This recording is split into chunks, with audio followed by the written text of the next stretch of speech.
Good morning, folks. Hi, I am blessed to be in California for the Grand National Roadster Show.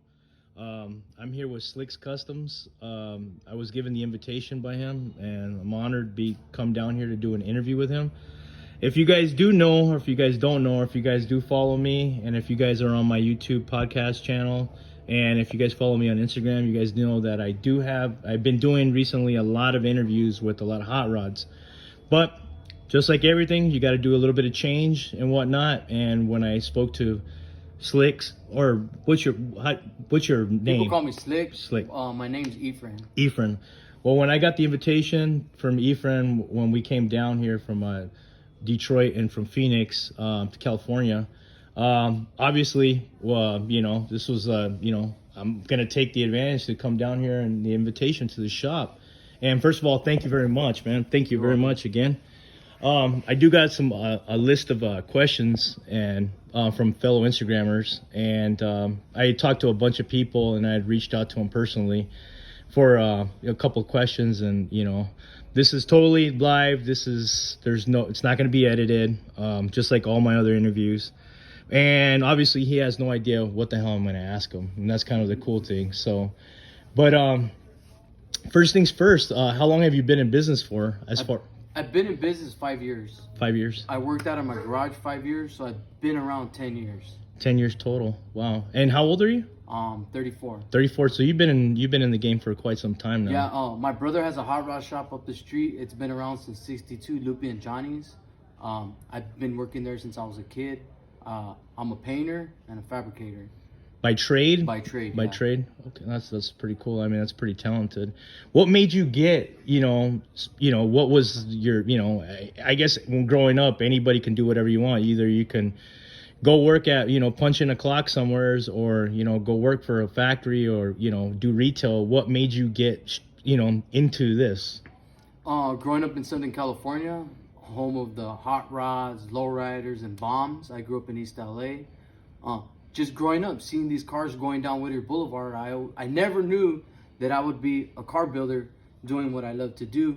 But since I was a kid, I started with bikes, and I always knew that I was going to have my own shop, and I was going to run it a little different from the way everybody else runs their shops. So it's been in the blood. I'm the third generation of car building. So it's hereditary then. Yeah. I mean, this is something you grew up with. That's, I mean, walking around and doing a quick tour of your shop and you giving us free range, I mean, the work that you do is really beautiful. And there's I dabble on a little bit of everything. So I'll do, if somebody wants me to work on an original car, I'll do that. It's not what I like to do, but looking at your welds and looking how clean everything is, and I mean, just noticing how meticulously your work is and what you do, it's beautiful work. And I think it's great. That's why I want to do the interview. And, I want people to see not only do hot rodders and custom guys do work, but you got these bombs that are just beautiful. And you guys put so much work and talent and effort into it. I mean, that's great, man.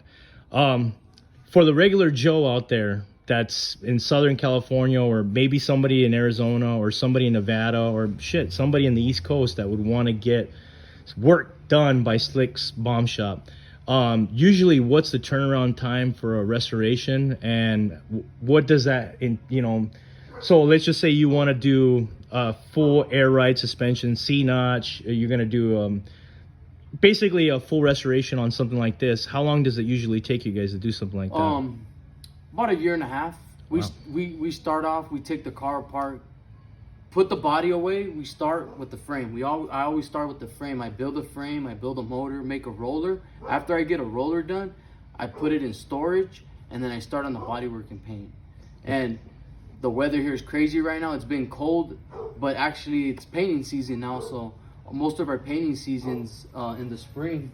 That's where we get most of the stuff done around here. So that's the best time for somebody to contact you. Do you have somehow like a contact number, or is it usually through Instagram? Through Instagram. That's most of my 85% of my business is through Instagram, and then the rest is just people customers I've had for years. So you have the same clientele? Yeah, I have the same clientele. Do you have a phone number, or somehow Yeah, I have a somebody, phone number. if you want to give out the phone number, you're more than welcome to. Yeah, My number is 909-242-3636. I've been having that phone number 16 years. 16 years. And what is your Instagram account if you don't have it? Slicks Customs. So at Slicks Customs. Okay. So I got another question for you as far as what do you recommend as far as like motors and drivetrains for? So you generally just work on what 47 through 54 Chevy pickup trucks. Yeah. That's what you focus on. But do you do other type of vehicle? I do a lot of fleet lines. That's one thing I specialize in, fleet lines. But the last 3 years, I've just been stuck on these trucks. So the trucks. Is it because it's just something that you know really well, or is it like as far as is it just more easier for you to get the parts, or? No, I did a lot of cars. I was stuck on the car scene for a long time. But then my homie Tommy brought me a truck. I built it, and I fell in love with them. They're bad. They're the baddest thing to me. They're the baddest thing around right now. You can lay running boards, and they're bad. The way they sound, just the way I've been stuck on these things. Okay. What's probably, in your opinion, what is like the best build that you've ever done as far as on one of these, or trucks, or period? I mean, period in general. What is the thing that you're the most proud of? I call it the Green Machine. It's a 50 5-window pickup that lays running boards. It's meticulously. I took my time building it. I think I believe I did see that. Last year's Grand National. It was a beautiful truck. Yeah, it was beautiful. So I got 2 trucks that are going to be done this summer. Okay, so they're going to be in the same criteria, same category. That's pretty cool. When working on these trucks, do you have any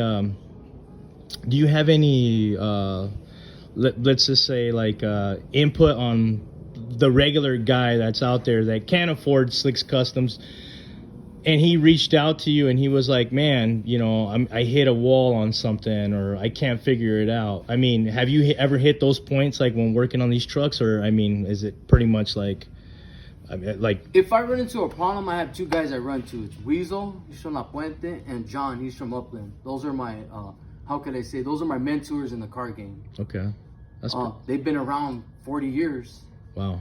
So, and just specifically working on these, or they work on everything? They work on everything. Okay. That's pretty cool. Yeah. When building one of these trucks, what's your go-to as far as like drivetrain? As far as like, I'm not trying to take any secrets or anything, but no, everybody likes V8s. I don't care for them. I can get the same horsepower out of one of these things. I could go pretty much. And specifically, what is one of these things for the people out there? I like 235s, 216s. Okay. I like doing the running gear. They're just bad, man. You can't get no sound out of any kind of engine like you can a 6-cylinder. So they have that sound that you can hear from up the street, and that's a Chevy 6-cylinder coming.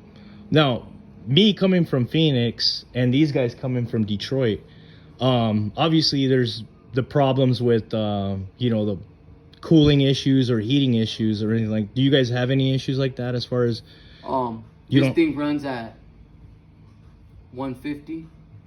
If 180 is a hot day, but as long as you do them right, there's no overheating issue. There's no tricks or anything to it as far as just running No.